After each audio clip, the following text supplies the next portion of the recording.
Okay. So as I was saying, I get asked all the time, Cotton, do you use a journal? I don't use a journal because I think statistics are pointless when it comes to just a blanket raw stat sheet that says I'm profitable. Yes, I'm profitable. No, this to me always seemed highly flawed just because if I had the stat sheet saying that I had 20% good trades, like what does that help me if I have all of a sudden 55% good trades? Yes, I know I'm getting better, but that's fine. That'll be reflected in my account. Having that knowledge doesn't actually do anything proactive for me to make me better just by saying, hey, I'm, 60% profitable this month. Good job. Keep it up. Keep what up, right?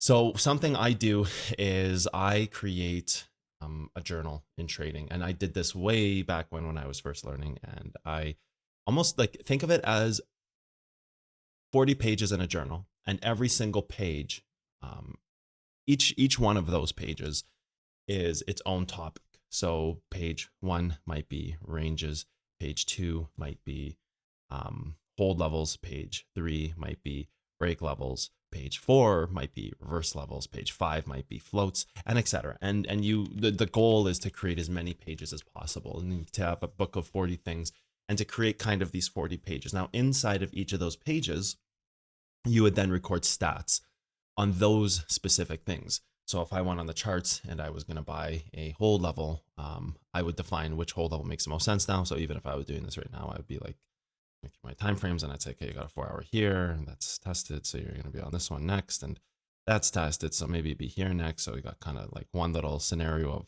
what a reverse level might be. So now this is a little different reverse level. Let's go into our hourly. You've got that there. Do we have anything else? We have a 15. So you'd be like right here. Polarity on the move actually ends up hitting the backside, so that's fine. So this is your 15-minute level, no big deal. Everything is pretty straightforward so far. So now you're doing one of two things. You're either going to reverse the move, which is probably unlikely, or you're going to probably go test backside, frontside combo, hold level. So you got some kind of combination of levels that you're going to test, right? Like you back tested this 15 and held it. You back tested this backside, held it. Now it's like you're kind of somewhere in here. So what you want to do, and we can start to delete these other lines. We don't really need them. So now what you want to do is you want to kind of create that. In that book, you have, a hold level, and you take that trade 10 times.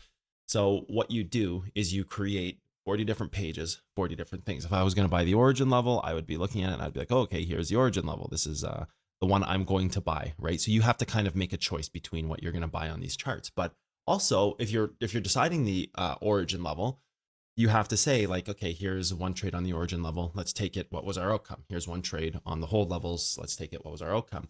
And if you do this across 40 different pages, it's doing a couple things for you. Number one is it's showing you where you're strong and weak.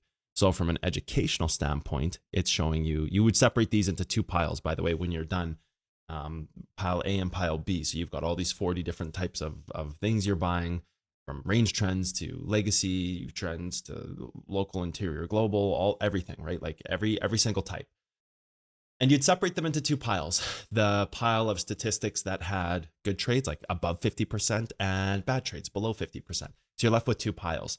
And this is really cool because you now have the choice and the option to say, is making money more important to me now? Or is becoming a better trader more important to me now? So then it gives you the power to kind of focus on one thing, because you can't really make more money while becoming a better trader, while increasing, like you can't, because if you're trying to make profits, you're doing it in spots that are, safe and reliable, and where to trade them.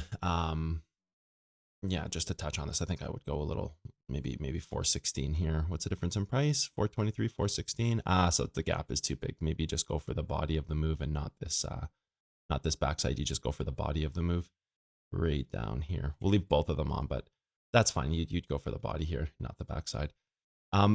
So you end up with two piles, right? Like above 40 or above 50% and below 50%. So in these two piles, then you have the ability to say what's more important, making money right now or becoming a better trader, because I don't think you can do both at once. Making money, you're not sitting there focusing on the educational standpoint. So the fear of failure video, where I had told people, take 1,000 trades with $1 and see what you're doing, like see how good you are. The follow-up to that would be start breaking those down into subcategories. The purpose of 1,000 trades is to just get yourself better at TA.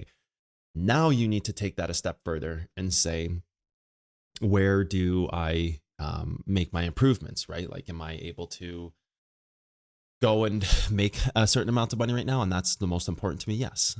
If that's the case, you would take your top 50% winners, like pile A, which is like the ones that you're above 50% on. You would take those and you would start creating micro strategies around them. So we'll get into that a little bit after I explain the two different ways that this system can help. But you would start saying like, okay, look, our origin levels, I have above 50% success ratio. Um, this is what I need to focus on is origins because I'm really good at them, and I need to make money. So then, you can start varying the quality of trades you're getting into.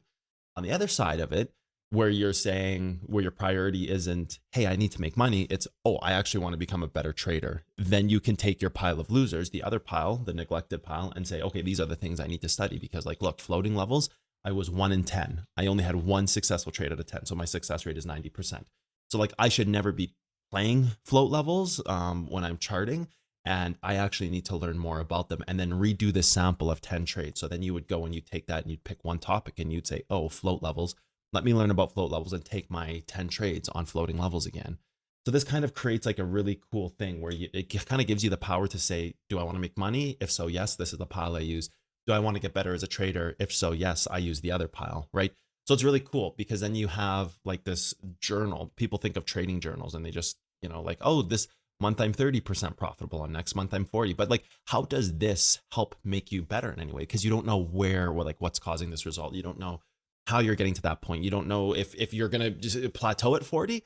Well, what if you plateau at 40? How do you get to 50? I don't know. It just went from 30 to 40. All of a sudden I was just better. Like, this doesn't really help you.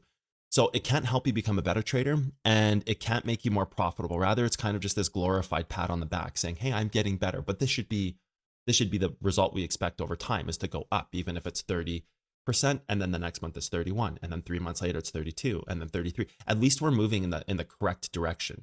You understand? So like, there's no, like, I don't really see a benefit in just having a trading journal that tells me, hey, you're doing better, good job. But what I do see a benefit in, and what I always have, is a trading journal where I can mark specific information, have stats around that information, so it can show me, hey, I'm really good at origin levels. I was like 9 out of 10 on origin levels, or 8 out of 10.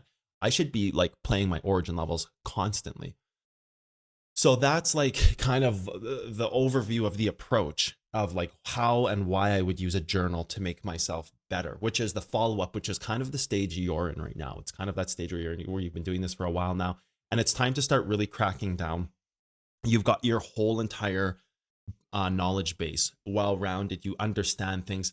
There should be a point that you get to at some time, or at least right now, you should be able to say, like, I understand, 60 or 70 or maybe even 80% of everything that happens on the charts. Am I perfect? No, but really, if you understand more than 30% or 25 or 30, you should be profitable, and at 50%, you should highly profitable. So, if you can understand like 60 or 70 or 80% of the charts, like, you're really poised in a position where you've spent your time to do your education, you're now practicing trading, and you need to kind of have a way to move forward in your career, not just feel like the charts are good and just say like they're good, but I'm not making money yet. Well, there's something wrong there, right? So this is what it is. This is where you have to kind of create a system, and that's what I'm going to talk about now, is like creating like almost like micro strategies that work for you. So in your journal, you're going to notice, after doing all of these trades and all of that, you're going to notice like what's working for you and what's not. So then here, let me just go to